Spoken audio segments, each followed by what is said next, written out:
Bernard, we could soon know if Camelot actually existed. Arthur's Stone, a 5,000-year-old chambered tomb in Britain, is being excavated. It's named in honor of King Arthur. For over 1,000 years, the question has haunted Britain: where is King Arthur buried? The legendary monarch who supposedly defended Britain against Saxon invaders has inspired countless searches, dubious claims, and recent archaeological discoveries that bring new attention to this ancient mystery. Researchers say they hope this project will shed light on that part of British history. And while the line between history and legend remains frustratingly blurred, several recent finds have reignited the debate about whether Arthur's body might actually be out there, waiting to be discovered. The historical Arthur problem. Is the legend of King Arthur and the Knights of the Round Table just a myth? Or is it possible that the story we all know? The trouble with finding King Arthur's body is that we're not entirely sure King Arthur existed in the first place. As if this place seems to attract activity and attract story. If he did walk the earth, he was likely a far cry from the knight in shining armor sitting at a round table. Most historians who accept any historical basis for Arthur place him somewhere in the 5th or 6th century during the chaotic period after Roman Britain collapsed. He would have been a war leader or chieftain, not a crowned king, fighting against the encroaching Anglo-Saxons who were carving up Britain for themselves. The Arthur we know today is largely the creation of medieval writers, particularly Geoffrey of Monmouth, whose 1138 work, Historia Regum Britannia, essentially gave us the literary Arthur. Claimed he discovered a long-lost account of early British history that recorded King Arthur as being an actual person. Geoffrey wove together existing Welsh traditions, his own imagination, and possibly some kernel of historical memory into a compelling narrative that later writers expanded into the full Arthurian romance cycle. So why does finding his body matter? The grave contained a lead cross, identifying the bones as King Arthur's. Because it would be the difference between myth and history. Physical remains that could be definitively linked to a 5th or 6th century British war leader named Arthur would confirm that the legend has roots in reality. Without bones, without burial goods, without inscriptions, we're left arguing over medieval manuscripts and place names. The problem is that the further back we go, the hazier everything becomes. Post-Roman Britain kept few written records, and the archaeological evidence from this period is patchy at best. Arthur exists in precisely this historical blind spot, which is partly why the mystery has such staying power. Glastonbury, 1191, the discovery that changed everything. In 1191, monks at Glastonbury Abbey in Somerset made what they claimed was the archaeological find of the century. According to their account, they excavated a spot in their cemetery, digging deep into the earth, and discovered something extraordinary. About 7 feet down, they found a lead cross. 9 feet further down, they hit a hollowed oak trunk functioning as a coffin. Inside were the bones of a tall man and a woman, along with scraps of blonde hair that crumbled when a monk touched them. The skeleton of a woman, with long hair still clinging to the skull. The lead cross bore an inscription that, according to the chronicler Gerald of Wales, who visited shortly after, read, "Here lies buried the glorious King Arthur and Guinevere, his second wife, in the Isle of Avalon." It was everything the medieval world wanted to hear. Arthur wasn't sleeping in a cave waiting to return. And he's then taken to the Isle of Avalon to be healed of his wounds. And that's the last we hear of him. He was dead, properly dead, and buried right there in England's holiest Christian shrine. The monks didn't keep this discovery quiet. They invited nobles and churchmen to view the remains. They spread the word across Britain and beyond. Glastonbury had been associated with Avalon in Welsh tradition, the mystical island where Arthur was taken after his final battle. Now the monks were saying that Avalon wasn't a mystical island at all, but Glastonbury itself, which in earlier, wetter times had been surrounded by marshland and was accessible mainly by boat. The male skeleton was reportedly enormous, suggesting a man of great stature. It was absolute groundbreaking, pioneering stuff from a man who absolutely knew what he was doing. The skull showed 10 wounds, 9 of which had healed, but one large one presumably dealt the fatal blow. This matched the Arthurian legends perfectly. Arthur died from wounds received at the Battle of Camlann. Everything lined up too perfectly, which is precisely what made many people suspicious, even at the time. The discovery transformed Glastonbury into a major pilgrimage site. People came from across Europe to see where the great king lay. The abbey's fortunes, which had suffered after a devastating fire in 1184, suddenly looked much brighter. Money flowed in, prestige followed. The monks had found exactly what they needed, exactly when they needed it. Why historians think it was a medieval con job.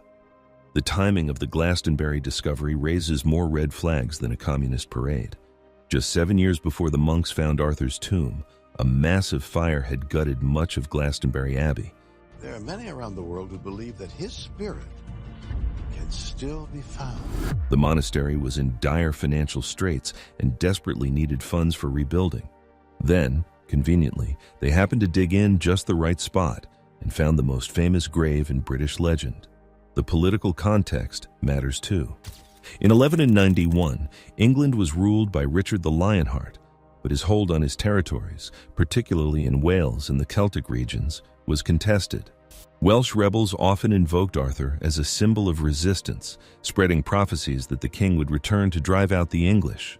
By proving Arthur was definitely dead and buried on English soil, the Glastonbury monks were doing the English crown a significant favor. They were killing both the myth of Arthur's return and Welsh hopes in one neat archaeological package. Then there's the lead cross itself, which survived until at least the 18th century before disappearing. Drawings of it exist, and historians who've examined these drawings note that the Latin inscription uses language and letter forms more consistent with the 12th century than the 6th century. The phrase, second wife, is particularly suspicious. Early Arthurian tradition doesn't mention Guinevere as a second wife. This detail appears to be a medieval addition, suggesting the cross was created in the 12th century, not the 6th. The whole excavation story also follows suspicious patterns. Medieval monasteries had a thriving trade in holy relics and important remains. Competition between religious houses was fierce, and having the right saint's bones or a connection to a legendary figure could make or break an abbey's fortunes. Glastonbury was already claiming connections to Joseph of Arimathea and the Holy Grail. Adding Arthur to their collection was the medieval equivalent of a theme park adding a blockbuster attraction. No contemporary records from the 6th century mention Arthur being buried at Glastonbury. Geoffrey of Monmouth, in his text in the 12th century, this is what breaks the Arthurian legend. The connection between Glastonbury and Avalon only appears in later medieval sources, after the abbey had already started promoting the link. It all looks very much like the monks knew their Arthurian literature, knew what people wanted to believe, and gave it to them. What happened to those bones? The story of Arthur's supposed remains doesn't end with their discovery. In 1278, nearly a century after the monks dug them up, King Edward I and Queen Eleanor presided over a grand ceremony at Glastonbury.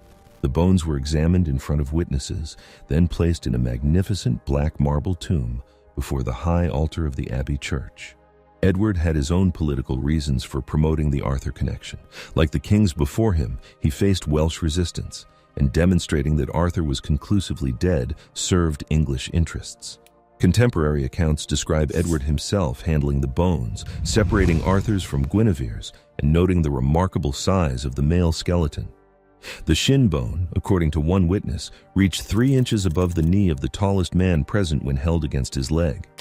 Medieval people tended to associate great stature with legendary heroes, so this detail was recorded with reverence. For the next 250 years, Arthur's supposed tomb remained a centerpiece of Glastonbury Abbey, drawing pilgrims and curious visitors. The abbey prospered, becoming one of the richest monasteries in England. Then came Henry VIII and the dissolution of the monasteries in the 1530s. Glastonbury Abbey was suppressed in 1539, its abbot hanged, drawn, and quartered for refusing to surrender. The monastery was systematically dismantled, its treasures seized, its buildings left to ruin. In the chaos of dissolution, Arthur's bones disappeared. No record exists of what happened to them.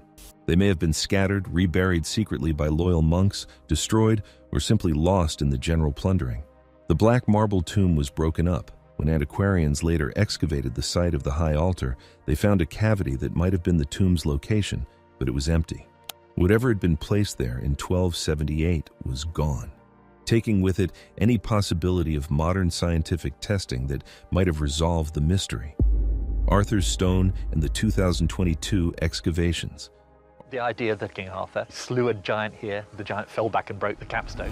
Arthur's stone in Herefordshire represents a different kind of Arthurian connection, one rooted more in folklore than in medieval claims of actual burial.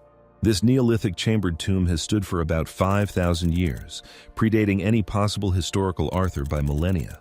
Yet local legend has long associated it with the king, claiming that Arthur killed a giant here and that the massive capstone bears the imprint where the giant fell. In 2022, archaeologists from the University of Manchester and English Heritage began systematic excavations at the site. Their goal wasn't to find Arthur, but rather to understand the monument's true origins and the people who built it. What they discovered provides fascinating context for understanding how ancient sites become attached to later legends. The excavations revealed that Arthur's stone was more complex than previously thought. It wasn't just a simple tomb, but part of a larger ceremonial landscape. The researchers found evidence of a massive timber hall nearby, dating to roughly the same period as the tomb. This suggests the site was a significant gathering place for Neolithic communities, a place of power and importance. Radiocarbon dating of charcoal from the site helped establish more precise construction dates and showed that the monument went through several phases of use and modification. The tomb itself would have originally been covered by a long earthen mound, making it even more imposing than the bare stones we see today.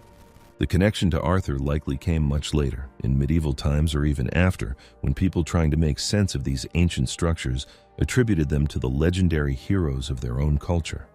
Arthur became a convenient explanation for impressive prehistoric monuments across Britain. The name stuck, ensuring the site's preservation through folklore, even as its original purpose was forgotten.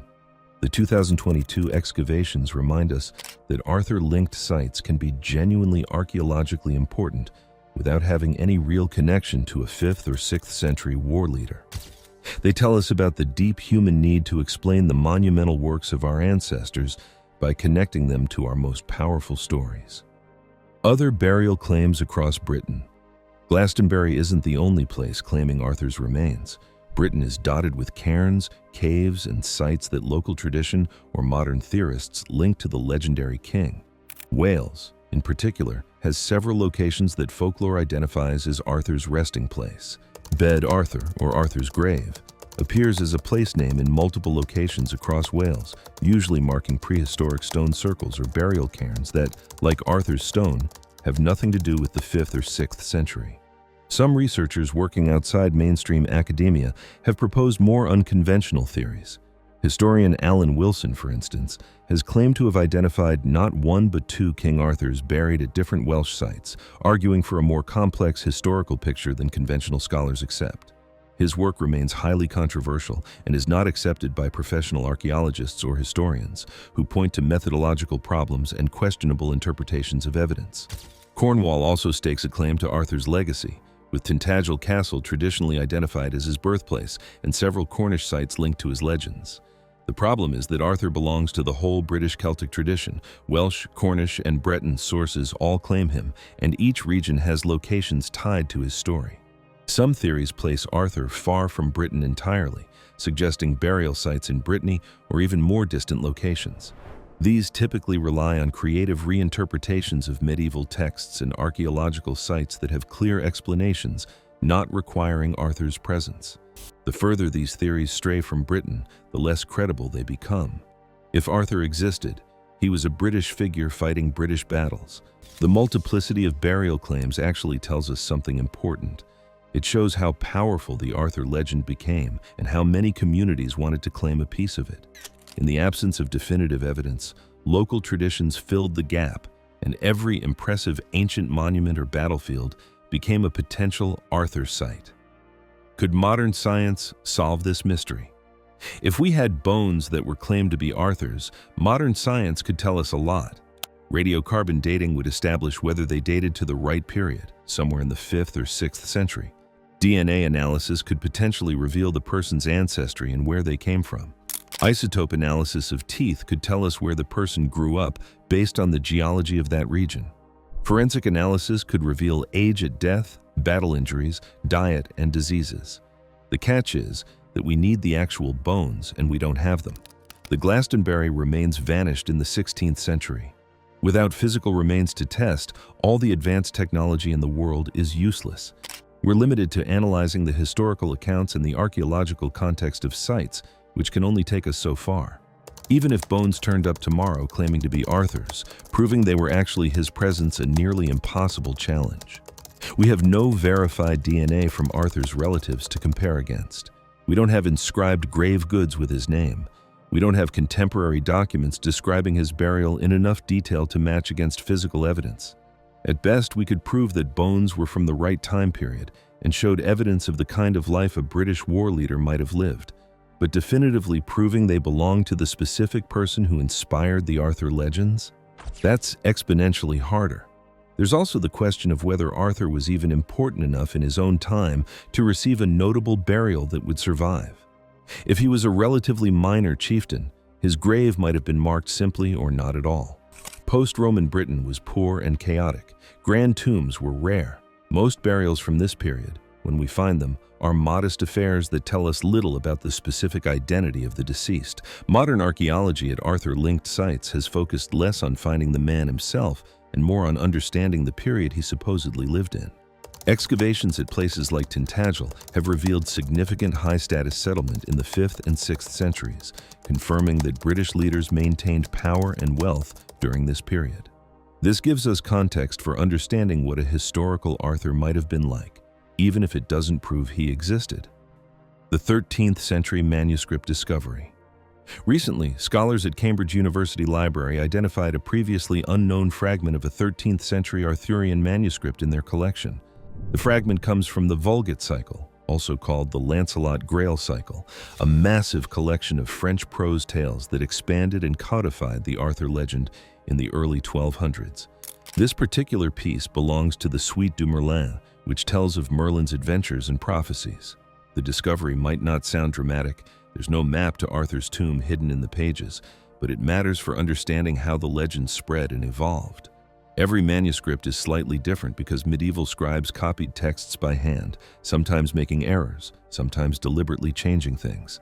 By comparing different manuscript versions, scholars can track how stories changed as they passed from monastery to monastery and country to country.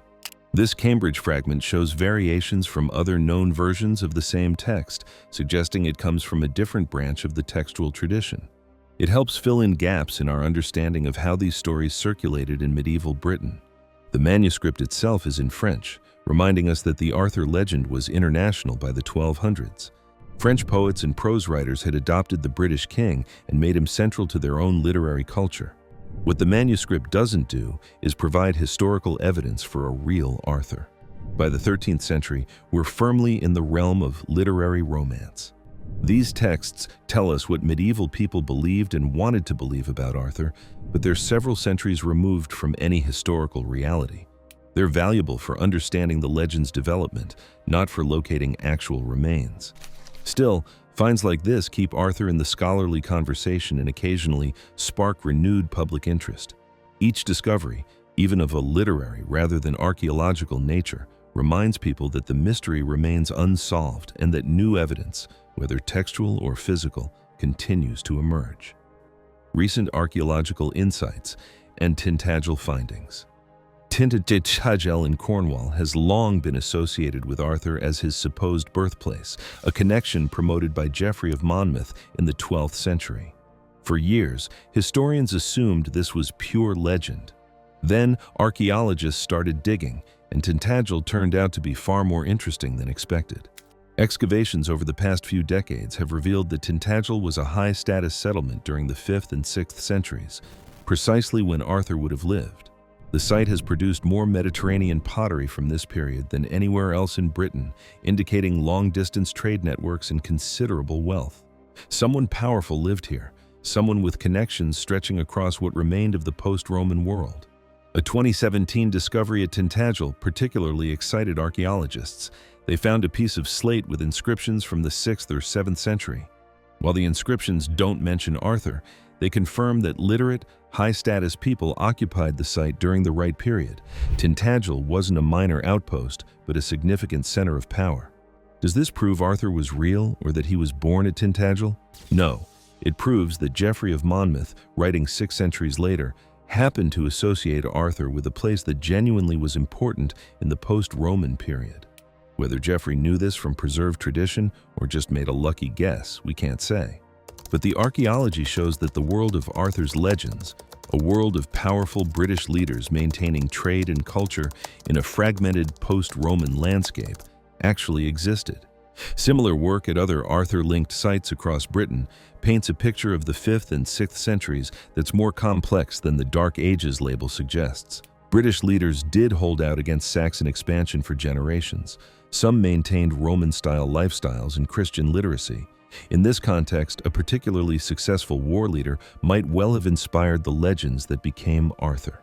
Yet archaeology remains frustratingly silent on Arthur himself. We have the context, the world he could have inhabited, but not the man. No inscription names him, no grave goods bear his mark.